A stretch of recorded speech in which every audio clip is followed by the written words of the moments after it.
사랑합니다. 이번 시간에는 빛에 대한 네 번째 시간으로 평면 거울에 상이 생기는 원리에 대해 공부해 보도록 하겠습니다.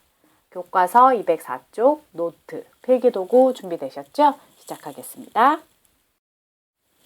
여러분, 친구들이 놀릴 때 반사, 무지개 반사를 외쳐본 적이 있지요? 여기서 반사란 방향을 반대로 바꾸는 것을 의미했습니다. 거울에 들어온 빛도 반사가 되는데요. 이때 빛의 반사란 빛이 진행하다가 다른 물질을 만났을 때 되돌아 나오는 현상을 말합니다. 자, 아래 그림을 보시면은요. 제일 아래에 지금 거울이 놓여져 있고요. 이 거울면에 빛이 들어가고 있어요. 들어간 빛이 이렇게 거울면을 만난 다음에 되돌아 나오는 이런 모습을 우리가 반사되었다 라고 표현을 한다라는 거예요. 다음, 빛은 반사 법칙에 의해서 반사가 일어나는데요.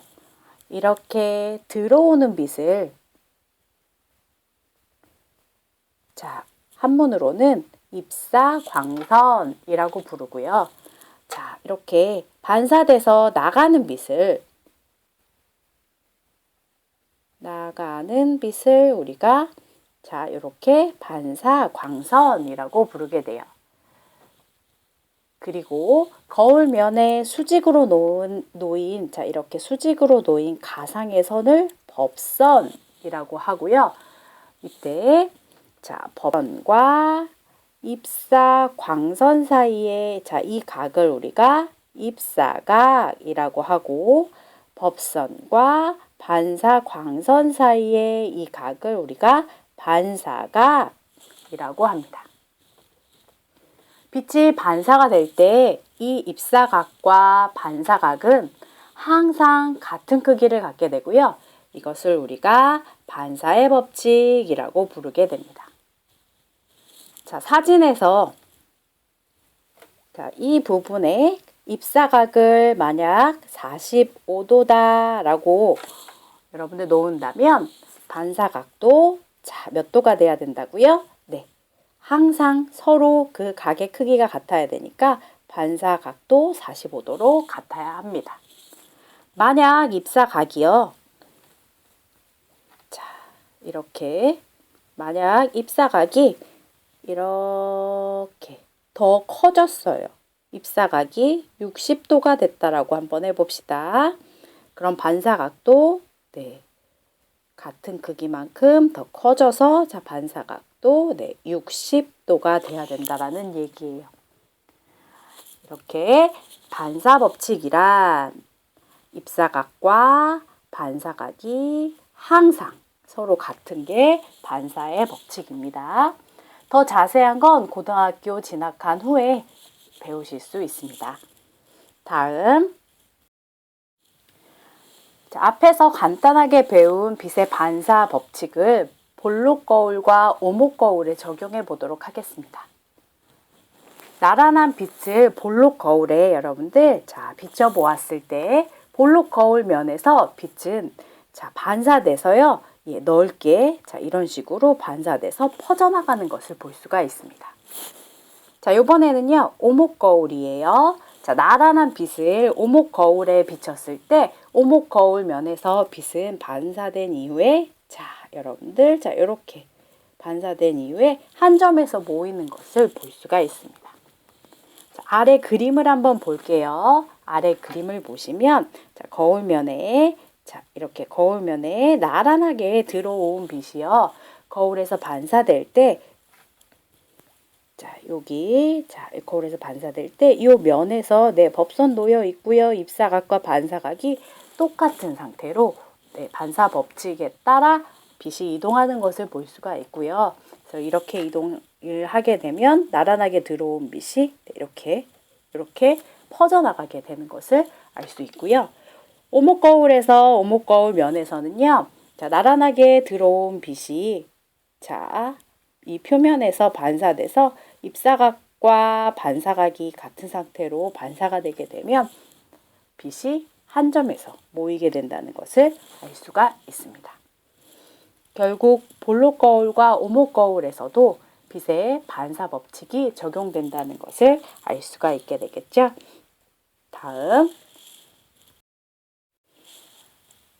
자, 이제 본격적으로 평면 거울에 상이 생기는 원리를 알아보겠습니다. 자, 평면 거울 앞에 지금 여기 자 이렇게 촛불이 놓여져 있고요. 사람이 자 눈으로 관찰을 하고 있습니다.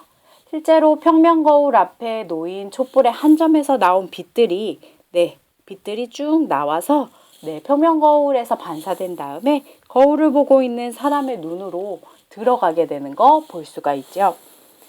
그래서 원래는 이 사람이 보고 있는 것은 평면 거울 앞에 놓인 물체의 한 점에서 나온 빛이 거울에서 반사된 다음에 거울을 보는 사람의 눈에 들어오기 때문에 볼 수가 있는 건데요.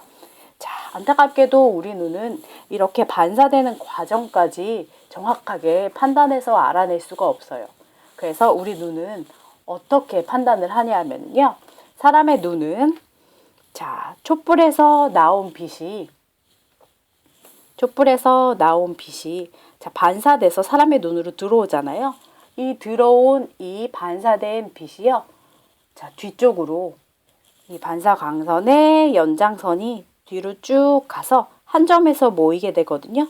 이 한 점에서 모인 이 점에서 빛이 나오고 있는 걸로 느끼게 되는 거예요. 그래서 거울 속.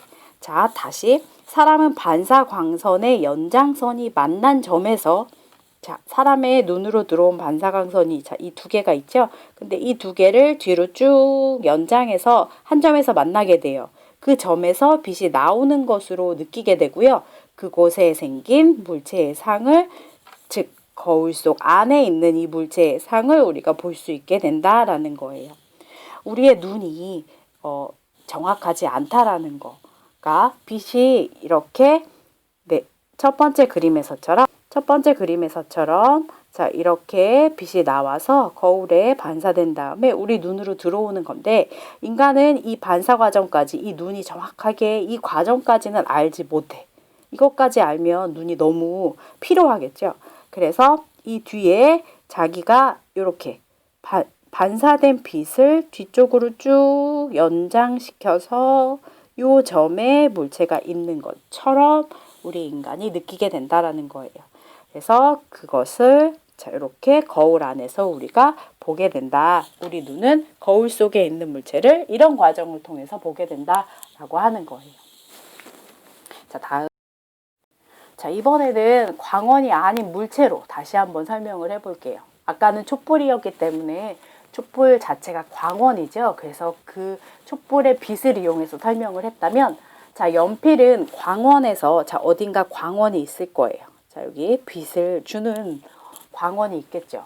광원에서 이제 자, 이렇게 나온 빛을 연필이 받아요. 그러면 이 연필은 자기가 받은 그 빛을 이제 사방으로 자, 이렇게 반사를 시키고 있어요.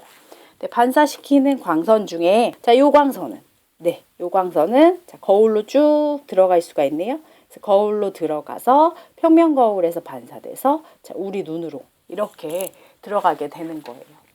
그럼 이때 사람의 눈은 빛의 반사가 이런 식으로 일어났다는 것을 알지 못해요. 이걸 인지하지 못해. 대신 어떻게 아냐 하면 반사된 빛, 자, 이 결과 반사된 빛이 자, 뒤로 쭉 연장된 이 한 점에서 이렇게 빛이 나오는 것으로 느끼고 있다라는 거예요.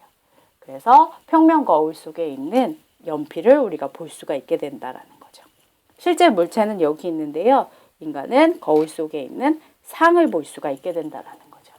그래서 이때 평면 거울과 물체 사이의 거리가 10cm라면 평면 거울과 거울 속에 있는 상까지의 거리도 정확하게 10cm가 됩니다.